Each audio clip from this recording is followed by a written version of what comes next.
wanted to ask you, what would you say to those people that were holding those signs tonight if you happen to go back past, you know, Sunset and Highland and see some of those signs and what they're saying?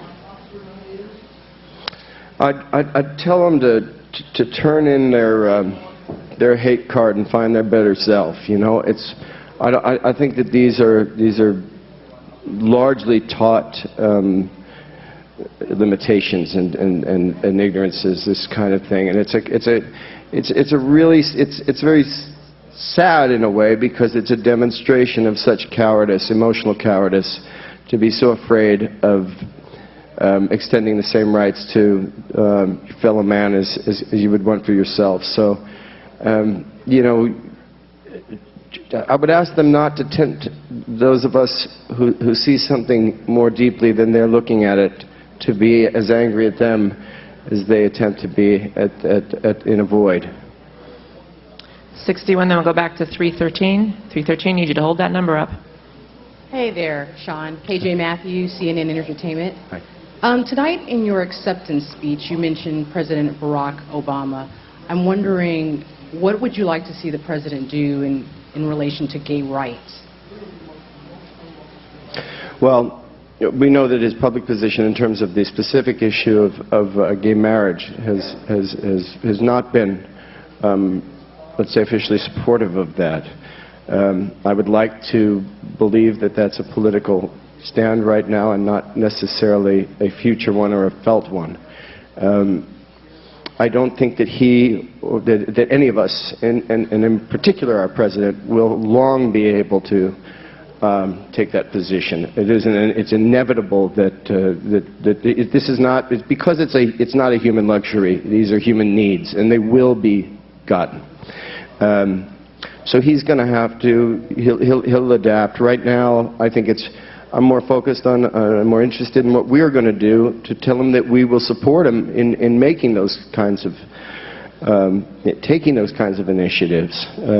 He's got people dying right now, and en masse, and people desperately poor en masse and building, and I think those two emergencies need to be taken care of without me making too much comment about the details of how we approach human civil rights. But the day is going to come, and it's going to come quickly. 313 and then 80. Hi, over here to the right?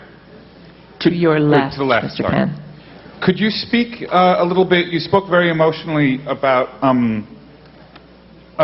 your competition this evening with Mickey Rourke. Could you speak a little bit about your relationship and what you feel about him, and sort of the sense of how you guys have grown together?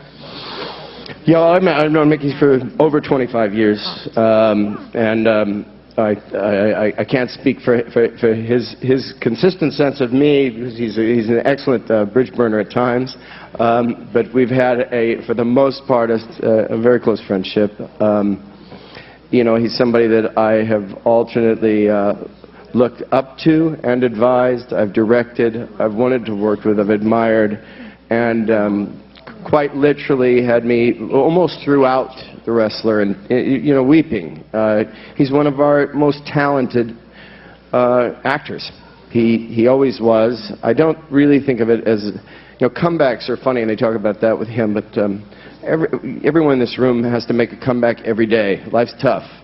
I think what's sensational about him is what's always been sensational about him. He's simply one of the great poetic talents in acting that we have.